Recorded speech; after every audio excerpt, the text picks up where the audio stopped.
Welcome back Tech Newbies, my name is Don. Today we're gonna unbox the Peak Design Slide Lite and we're gonna install it on our Sony A6400 camera. Let's go!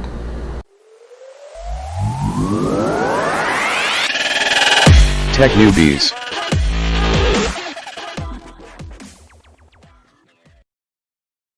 The Slide Lite comes beautifully packaged in a white box that has a front flap opening to show the strap without removing it from the box. Sorry I wasn't able to show this in the video because I was too anxious to install this.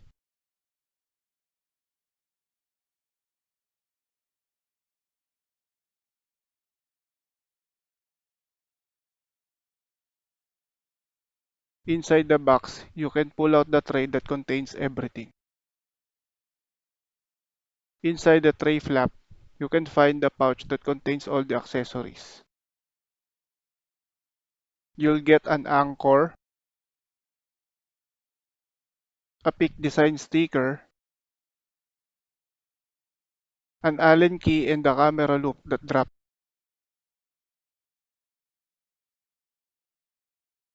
And the camera mount with anchor.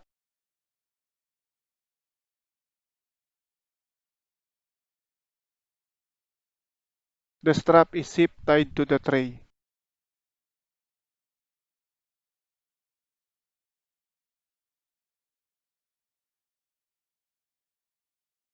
You can find another anchor installed in the strap.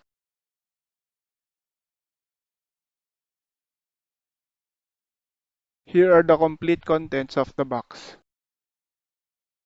To install the anchors to the camera, you first need to remove the stock camera loops. For the Sony A6400, you need to remove the rubber clips first. Simply lift one of the clamps and slowly slide it out from the camera loop. Do the same process for the other side. To remove the camera loops, you'll need something to pry it out. Lift the metal and unhook it to the camera's mounting point.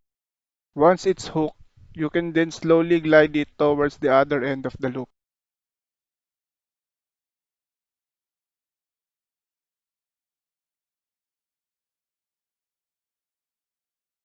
Do the same thing for the other side.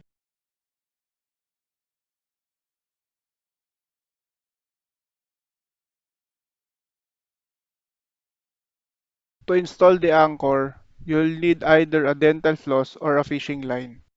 Insert the dental floss as shown. Loop the anchor in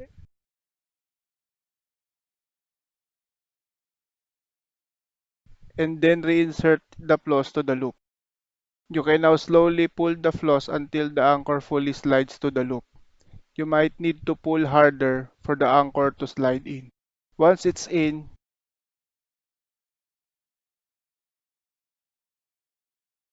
just loop it as shown and pull the anchor securely.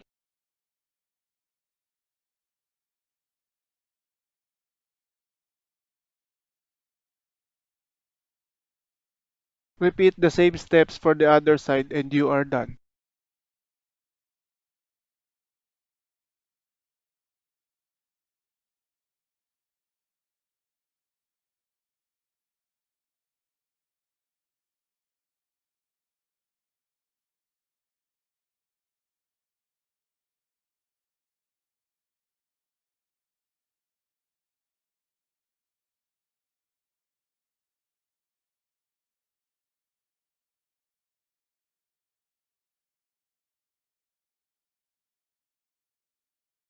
To connect the strap, simply slide the anchors to the ends of the camera strap. A clicking sound ensures that the anchors have been locked to the strap.